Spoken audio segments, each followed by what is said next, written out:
ಬಾಂಧವರಿಗೆಲ್ಲ ಸಂಗೀತ ಮಾಡುವ ನಮಸ್ಕಾರಗಳು. ಸಂಗೀತ ಶೆಫ್ಗೆ ಸ್ವಾಗತ ಸುಸ್ವಾಗತ. ಏನಪ್ಪ ಇವತ್ತು ಹೇಳಕ್ಕೆ ಹೊರಟಿದ್ದೀನಿ ಅಂದರೆ, ಇವತ್ತು ನಾನು ಚಕ್ಲಿ ಮಾಡೋಣ ಅಂತ ತೋರಿಸ್ತಾ ಇದ್ದೀನಿ. ನಮ್ಮ ಕಡೆ ಹೇಗೆ ಮಾಡ್ತೀವಿ ಅಂತ ನೋಡ್ಕೊಂಡು ಬರೋಣ ಬನ್ನಿ. ಇದು 1 ಗ್ಲಾಸ್ ಅಳತೆ ತೊಗೊಂಡಿದ್ದೀನಿ ರೀ. ಈ 1 ಗ್ಲಾಸ್ ಅಳತೆಯಲ್ಲಿ 3 ಗ್ಲಾಸ್ ನಾವು ಅಕ್ಕಿ ಹಿಟ್ಟು ತೊಗೊಂಡಿದ್ದೀನಿ. 3.5 ಗ್ಲಾಸ್ ಅಕ್ಕಿ ಹಿಟ್ಟಿದೆ. ಅದಕ್ಕೆ 1 ಗ್ಲಾಸಷ್ಟು ನಾನು ಪುಟಾಣಿ ತೊಗೊಂಡಿದ್ದೀನಿ. 2.5 ಸ್ಪೂನು ಖಾರದ ಪುಡಿ ತೊಗೊಂಡಿದ್ದೀನಿ. ಹಿಂಗು ತೊಗೊಂಡಿದ್ದೀನಿ. ಉಪ್ಪು ತೊಗೊಂಡಿದ್ದೀನಿ. ಅಲ್ಲ 2.5 ಸ್ಪೂನಷ್ಟು ನಾನು ಬಿಳಿ ಎಳ್ಳು ತೊಗೊಂಡಿದ್ದೀನಿ. ಇದರಲ್ಲಿ ಜೀರಿಗೆ, ಹೂವಿನ ಕಾಳು 1.5 ಸ್ಪೂನ್ ಇದೆ. ಆಮೇಲೆ ಇದು 2 ಸ್ಪೂನಷ್ಟು ಕಡಲೆಬೇಳೆ ಬೇಕಾಗುತ್ತೆ. ಮತ್ತು 2 ಸ್ಪೂನು ಉದ್ದಿನಬೇಳೆ ಮತ್ತು ಪುಟಾಣಿ ಬೇಕಾಗುತ್ತೆ.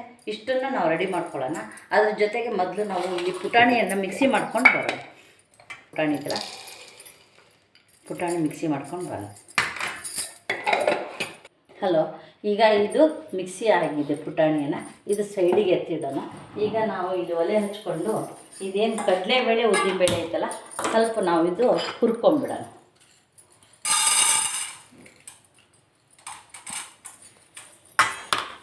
ಇದು ಈ ಥರ ಸ್ವಲ್ಪ ಹುರ್ಕೊಂಬಿಡೋಣ. ಚೆನ್ನಾಗಿ ಕ್ರಿಸ್ಪಿಯಾಗಿ ಇರೋ ಥರ ಹುರ್ಕೊಂಡ್ರೇ ಘಮ. ಇದು ಕಡಲೆಬೇಳೆ ಉದ್ದಿನಬೇಳೆ ಹಾಕ್ಕೊಳ್ಳೋದೇ ಚಕ್ಲಿ ಸ್ಮೆಲ್ ಬರೋಕ್ಕೆ, ಫ್ಲೇವರ್ ಬರೋಕ್ಕೆ ಆ ಥರ ಹಾಕ್ಕೊತಾ ಇದ್ದೀವಿ. 1-2 ಸ್ಪೂನ್ ಹಾಕ್ಕೊಂಡಿದ್ದೀನಿ, ದೊಡ್ಡ ಸ್ಪೂನಿಂದ. ಉದ್ದಿನಬೇಳೆ ಹುರ್ಕೊಳ್ಳೋಣ.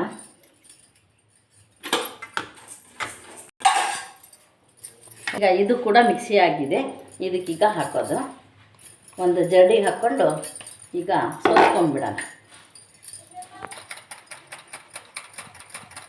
ಇದನ್ನು ನಾವು 3 ಗ್ಲಾಸಷ್ಟು ಹಾಕ್ಕೊಂಡ್ಬಿಡೋಣ. ಅಳತೆ ಮಾಡೇ ಇಟ್ಕೊಂಡಿದ್ದೀನಿ. ಸ್ವಲ್ಪ ಹಿಂಗೆ ಹಾಕ್ಕೊಳ್ಳೋಣ. ಖಾರದ ಪುಡಿ ಎಲ್ಲ ಇಟ್ಕೊಂಡಿದ್ದೀನಿ, ಅಷ್ಟೆಲ್ಲ ಹಾಕ್ಕೊಳ್ಳೋಣ. ಬಿಳಿ ಎಳ್ಳು, ಇದು ಹೂವಿನ ಕಾಳು, ಜೀರಿಗೆ. ಈಗ ನಾವು ಚೆನ್ನಾಗಿ ಕಲಿಸ್ಕೊಂಬಿಡೋಣ. ಉಪ್ಪು ನಮಗೆ ಎಷ್ಟು ರುಚಿಗೆ ಬೇಕೋ ಅಷ್ಟು, ಭಾಳನೂ ಉಪ್ಪು ಹಾಕ್ಕೋಬೇಡ್ರಿ. ನಾವೊಂದು 2.5 ಸ್ಪೂನ್ ತೊಗೊಂಡಿದ್ದೀನಿ ಅಷ್ಟೇ. ನೋಡ್ಕೊಂಡು ಮತ್ತೆ ಉಪ್ಪು ಹಾಕ್ಕೊಳಕ್ಕಾಗುತ್ತೆ, ಇಲ್ಲಾಂದರೆ ತುಂಬ ಇದಾಗ್ಬಿಡುತ್ತೆ. ಇಟ್ಟಿದ್ದೀನಿ. ಸ್ವಲ್ಪ ಬಿಸಿ, ಭಾಳ ಕುದಿಯೋದು ಬೇಡ, ಸ್ವಲ್ಪ ಬಿಸಿ ಆದರೆ ಸಾಕು. ಈ ನೀರನ್ನು ಅದಕ್ಕೆ ಹಾಕೋಣ.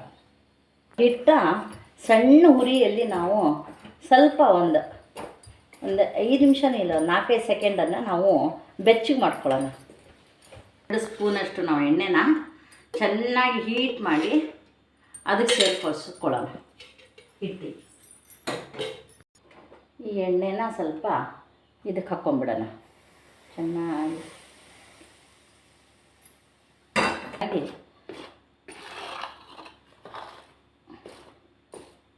ಹಿಟ್ಟು ಚೆನ್ನಾಗಿ ಕಲಸಾಗಿದೆ. ಈಗ ಎಣ್ಣೆ ಹಾಕ್ಕೊಂಡು ಈಗ ಇದರಲ್ಲಿ ಫುಲ್ ಎಲ್ಲ ಹಿಟ್ಟನ್ನು ನಾವು ನಾದ್ಕೊಳ್ಳೋದು ಬೇಡ.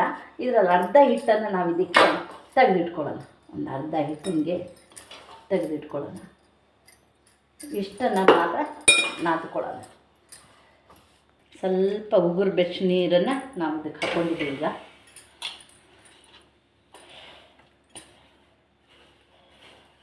ವೀಕ್ಷಕರೇ, ಈ ಥರ ಚೆನ್ನಾಗಿ ನಾದ್ಕೊಂಡಾಗಿದೆ.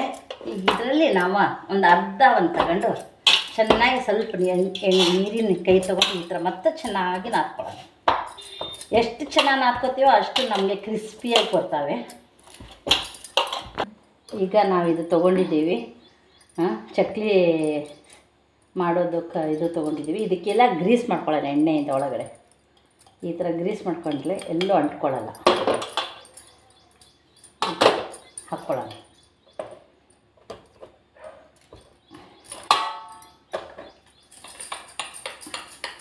ನೋಡಿ, ಒಂದು ಕವರ್ ಇಟ್ಕೊಂಡಿದ್ದೀನಿ. ಈಗ ಒಂದು ಕವರ್ ಇಟ್ಕೊಂಡಿದ್ದೀನಿ, ಎಣ್ಣೆ ಕವರು. ಈಗ ಇದು ಎಲ್ಲ ಹಾಕಿದೆ. ಈಗ ಎಷ್ಟು ಚೆನ್ನಾಗಿ ಬೀಳುತ್ತೆ ಅಂದರೆ ಭಾಳ ಚೆನ್ನಾಗಾಗುತ್ತೆ. ನೋಡಿರಿ, ಈ ಥರ ಆಗುತ್ತೆ. ನೀವು ಒಂದ್ಸಲ ಮಾಡಿಕೊಂಡು ಕ್ರಿಸ್ಪಿ ಆಗುತ್ತೆ, ತುಂಬ ಚೆನ್ನಾಗಿರುತ್ತೆ. ಈ ಮಳೆಗಾಲದಲ್ಲಿ ಎಣ್ಣೆದೇನಾದರೂ ಕರಿಬೇಕು, ತಿನ್ನಬೇಕು ಅನ್ನಿಸ್ದಾಗ ಈ ಚಕ್ಲಿ ಮಾಡ್ಕೊಂಡು ತಿನ್ಬೋದು. ಏನೊಂದು ಅರ್ಧ ಗಂಟೆಯಲ್ಲಿ ಮುಗಿದೋಗ್ಬಿಡುತ್ತೆ ಎಲ್ಲ ಕೆಲಸ. ಎಣ್ಣೆಯಲ್ಲಿ ಬಿಟ್ಕೊಳ್ಳೋಣ. ಎಲ್ಲ ಆಗಿದೆ ನೋಡಿ, ಎಷ್ಟು ಚೆನ್ನಾಗಿ ಕರೆದು ಮೇಲ್ಗಡೆ ಬರ್ತಾ ಇದೆ. ತುಂಬ ಚೆನ್ನಾಗಿ ಕರೆದಿದೆ ವೀಕ್ಷಕರೇ. ನೀವು ಇದೇ ಥರ ತುಂಬ ಸುಡದೆ light brown colour, chakli colour ಬರೋ ಥರ ಈ ಥರ ನೀವು ಕರೀನಿ. ಹೀಗೆ ಎಲ್ಲ ಮಾಡ್ಕೊಂಡು ಹೋಗೋಣ. ಮತ್ತು ಉಳಿದಿರೋದನ್ನು ಹಾಕ್ಕೊಳ್ಳೋಣ. ಇದೆ ಚಕ್ಲಿ ಎಲ್ಲ ಆಗಿದೆ, ಈ ಥರ ಆಗಿದೆ. ತುಂಬ ಚೆನ್ನಾಗಿ ಬಂದಿದೆ, ಪಳ್ಳಾಗಿ ಎಷ್ಟು ಚೆನ್ನಾಗಿ ಬಂದಿದೆ ನೋಡಿರಿ. ಪಳ್ಳಾಗಿ ಬಂದಿದೆ, ತುಂಬ ಕ್ರಿಸ್ಪಿಯಾಗಿ ಬಂದಿದೆ, ತುಂಬ ಕ್ರಿಸ್ಪಿಯಾಗಿ ಬಂದಿದೆ. ತಿನ್ನೋಕ್ಕಂತೂ ತುಂಬ ಚೆನ್ನಾಗಿದೆ. ನೋಡೋಣ, ಕುರುಮಾಗಿ ತುಂಬ ಚೆನ್ನಾಗಿ ಬಂದಿದೆ. ನೀವು ಇದೇ ಥರ ರೆಸಿಪಿ ನೋಡಿ, ಇದೇ ಥರ ಮಾಡಿ ನೀವು ಟೇಸ್ಟ್ ನೋಡಿರಿ. ಹಾಗೆ ನಮ್ಮ ಚಾನಲ್ಗೆ, ಸಂಗೀತ ಶೆಫ್ ಚಾನಲ್ಗೆ ಸಬ್ಸ್ಕ್ರೈಬ್, ಬೆಲ್ ಐಕಾನ್ ಮಾಡೋದು ಮರಿಬೇಡ್ರಿ. Thank you.